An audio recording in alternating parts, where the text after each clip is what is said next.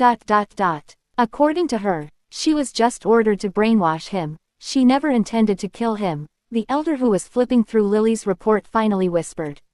Finding that Pond was an accident when she sought to find a place that Alice Von Weiss would not be able to track her to. Quote. They all looked at Lily, planning to grill her about that later. Let's return to our current subject. What can your class do? The Supreme Elder, who kept glaring angrily at Eric, asked as he turned to Julian.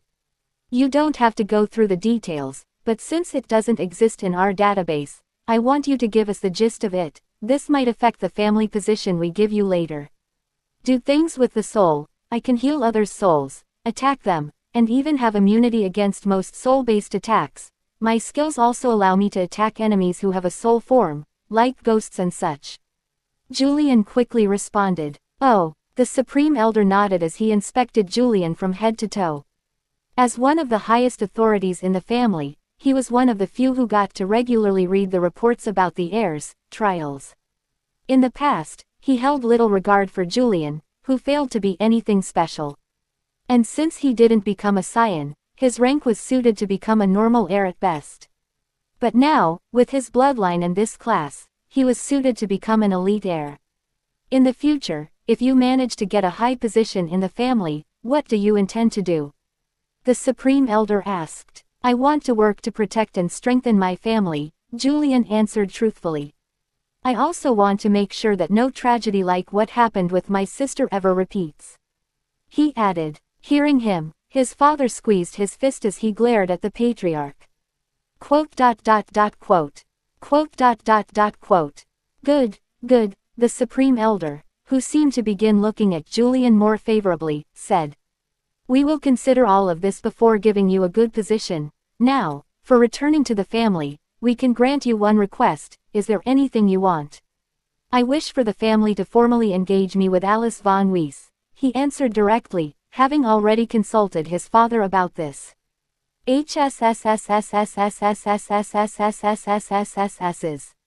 Catalia, who had no idea about this, gasped and then turned to her husband with questioning eyes.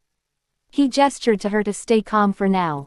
Oh, the Supreme Elder raised an eyebrow as he flipped to a certain page in Julian's report. I think this would be doable, but we can only send a formal request. We can't control Von Weiss's family response. Are you sure you want to waste your chance for this? Yes, Julian quickly responded. You young people, the Supreme Elder sighed.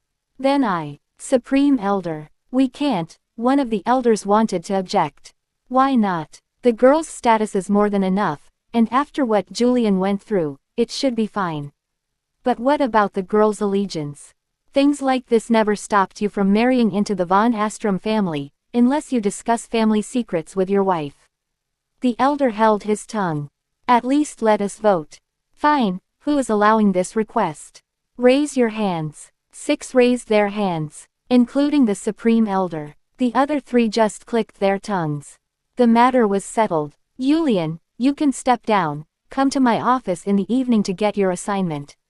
I understand. Julian nodded, having a hard time hiding his smile as he stepped down, ignoring his uncle's dangerous glares from above. Ellipsis. You better explain everything to me. Catalia, who watched her son's reaction, turned to her husband and hissed. She was not going to let her son marry any random girl. Quote. Aaron sighed. Don't worry, the girl is fine. I will send you her file later. Now let's remain calm, it is already Tulip's turn. He quickly said. Although he was worried about how his wife would react later after reading Alice's file, he had already promised Julian, and as his father, he had to help him. Kaya. No. Ghosts. Ellipsis ellipsis ellipsis ellipsis ellipsis ellipsis ellipsis ellipsis ellipsis ellipsis ellipsis ellipsis quote. Nutcracker. In the theme park, a strange accident was happening as everyone, including the employees, ran away from the Haunted Mansion attraction. The last to walk out was a young man who held a girl in his arms. That was fun. Elise giggled as she watched the chaos outside. Now no one will dare to work here, she added as she dragged him out. It's the employees' fault for trying to take advantage of you, Victor said with a smirk. You could have just scared him alone. She pouted. I couldn't help it. He told the truth. I also wanted to show you the people's reaction when demons first appear. Those things are what real demons look like, she asked with a frown. To tell the truth, if it were not for Victor holding her hand as he cast his illusion, she would have been really terrified. Yeah, Victor nodded. The monsters you face in the dungeons can't even compare. He said. Scared? Not as long as you are with me. Quote. Victor raised one eyebrow. Since when did this girl learn to talk like this? I want you to be strong enough to fight them yourself in the future. I know, she sighed. Aha, now let's go try. Elise paused as she noticed Victor was looking somewhere absent-mindedly. She turned and looked in that direction. A purple-haired young man who had 5 young girls behind him was arguing with a mean-looking, fat guy who had a slutty woman clinging to him. Isn't that your half-brother? His name was Roy. Elise asked. They already have all the information about Theodore's sons that he collected, so Elise could easily recognize this guy from one of the photos. Ah, yeah, I didn't expect to see him here. Victor quickly replied. Him, is that what you care about? Then why are you eyeing that little girl? Elise, who was skilled enough to see where he was looking, asked. As far as I remember, Roy has 5 stepsisters from his mother, those 5 should be them. She said, raising one eyebrow. Husband, you, she was resisting the urge to pinch his arm. He was on a fucking date with her, yet already looking at other girls. Young girls to be exact. Wasn't she young enough for his perverted taste? That girl, the third from the left, her name is Melody. She was my wife in the other timeline. Victor, feeling Elise's agitation, said softly, squeezing her fist while telling the truth with a sigh. What? Elise exclaimed as she turned to look at the girl who was clearly younger than her. True, she was pretty and lively, but not that special. Was she the one who got killed by that Light Lord? Victor said with a complex look, deciding not to tell Elise about Roy being that Light Lord for now. I discovered her a few weeks ago when Lynn helped her and her sisters escape Morris. Oh, was it them? Elise frowned, remembering the report Lynn submitted before. Leaving with Axel. Yeah, fate is a really strange thing, he sighed, lost in thought as he inspected Melody. She didn't have any bloodline, and her status was completely normal. On top of that, he didn't have any fate thread connecting him to her, let alone a golden thread. This debunked a theory that his previous timeline had anything to do with those. Do you still have feelings for her? Elise asked in a soft voice. How can't I? He smiled as he looked at Elise. Don't you know your husband? Quote. Elise rolled her eyes. True, Victor was the kind who wouldn't let a girl escape his clutches. Jealous. Kinda, Elise said, finally realizing what that strange feeling in her heart was. Let's go help them up, they seem to be in trouble. She said after some thinking. Wait, are you sure about that? Victor, who was a little taken aback, asked. Meeting Melody here was not something he expected, but considering Elise's feelings, he planned to ignore her for now, as he already had a plan to go see her later. He never expected Elise to help him out directly. She is going to join us sooner or later, Elise sighed. The more people there are, the merrier it is, and you are not going to do anything to her anytime soon, unless you want to be arrested, that is. Quote. Good point. Victor chuckled.